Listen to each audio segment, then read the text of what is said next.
Bom dia, mas bom dia mesmo. O programa Por Amor está no ar. E hoje nós vamos tratar de mais um assunto muito importante. No livro de Gênesis, no capítulo 2, versículo 24, está escrito: Por isso, deixa o homem pai e mãe e se une à sua mulher, tornando-se os dois uma só carne. Deixar pai e mãe nesse texto é um mandamento para o homem. É verdade que nesse período da pós-modernidade, alguns homens ainda são homeninos. Já têm idade, são barbados, mas ainda estão presos ao videogame, ao cuidado da mamãe e não têm coragem de sair de casa. Alguns nem têm projeto de vida. Outros nem sabem viver se não for dependente dos pais.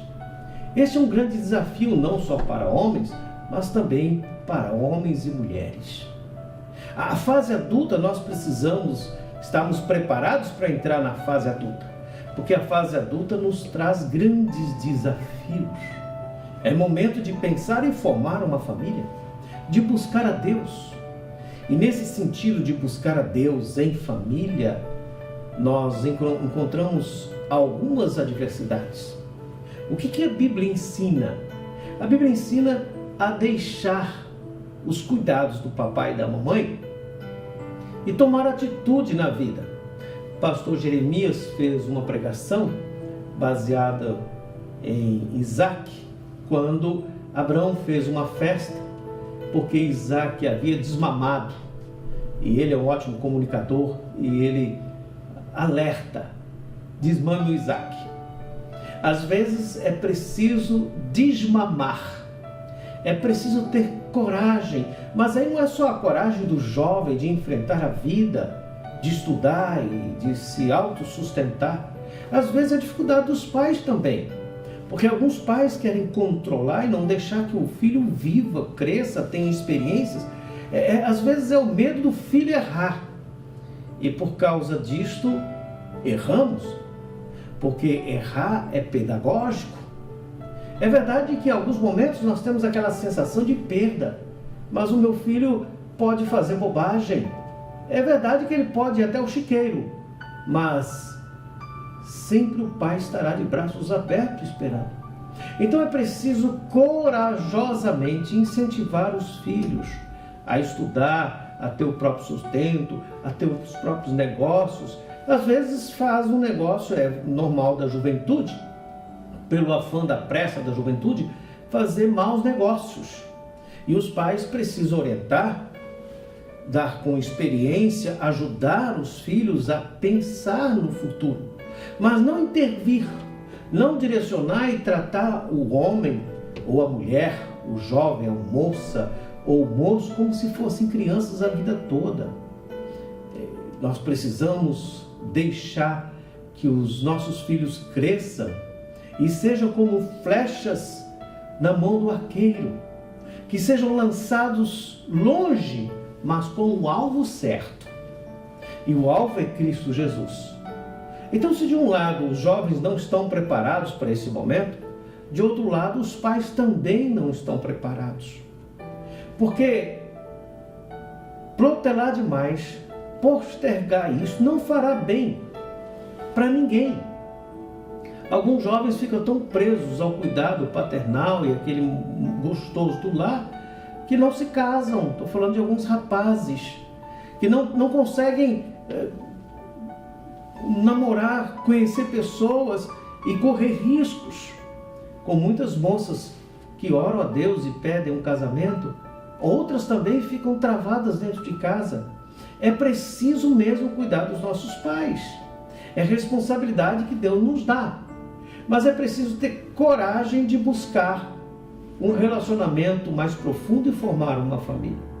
Um dos erros que isto acontece na juventude é que alguns jovens cristãos pensam que Deus vai trazer uma revelação dos céus com o nome, RG e CPF da pessoa certa. A pessoa certa só acontece para quem está completo. Perceba que o texto diz o seguinte: tornarão os dois uma só carne. 1 mais 1 igual a 1. Não é uma pessoa deficiente procurando alguém que possa completá-la, mas complementar. Nós somos únicos e somos completos. Nós não precisamos de alguém para sermos completos, mas nós nos complementamos e nesta maravilhosa unidade, em 1 mais 1 torna 1. E continua firme, tendo cuidado com os pais, claro, visitando os pais, amando os pais, encorajando os pais, ajudando os pais, mas vivendo uma vida própria. E os pais são desafiados a este novo momento da vida. Porque alguns jovens se casam e os pais querem controlar a vida dos jovens que se casaram. Mas eles são diferentes, pensam diferente, casou com uma pessoa de uma cultura diferente, de um estilo de vida diferente, portanto formará uma família diferente, graças a Deus. Por isso que o sogro, a sogra, não pode querer dominar o genro ou a nora. São diferentes, graças a Deus. Vão errar, sim. Não podem interferir na educação dos filhos do jovem casal, porque educação familiar é decidido pela família, núcleo familiar, e não pelas pessoas que estão à volta, a não ser que seja algo gritante, ofensivo, abusivo. Aí sim cabe uma intervenção. Mas é fato que muitas vezes alguns pais que foram severos no ensino, depois eles são bem liberais. Nós precisamos dar oportunidade aos nossos filhos para que eles cresçam. E os jovens precisam encarar os pais com amor e colocar limite. E dizer, eu amo você, eu vou cuidar de você, mas aqui em casa eu vou decidir qual é o cardápio. Aqui em casa eu vou decidir qual é a agenda. Para não ser subserviente, dominantes, dominadores ou dominados, para que não haja abuso de nenhuma das partes. Então, quero encorajar você, jovem, com fé em Cristo Jesus. Considere possibilidades, considere oportunidades. Não procure uma pessoa feita, no sentido de perfeito. Procure uma pessoa da qual você possa juntos serem complementados e juntos possam ir mais longe. E assim você pode ter o privilégio de fazer que o dia do outro seja ainda melhor. Quero encorajar os pais.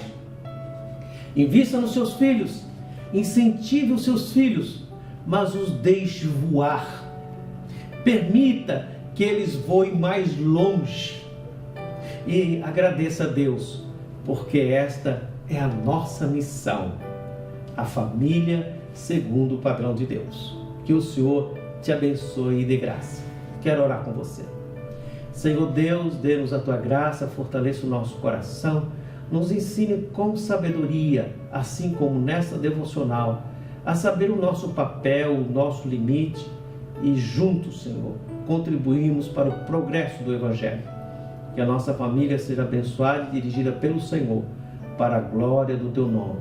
Em Cristo Jesus. Amém. Avante, cristão!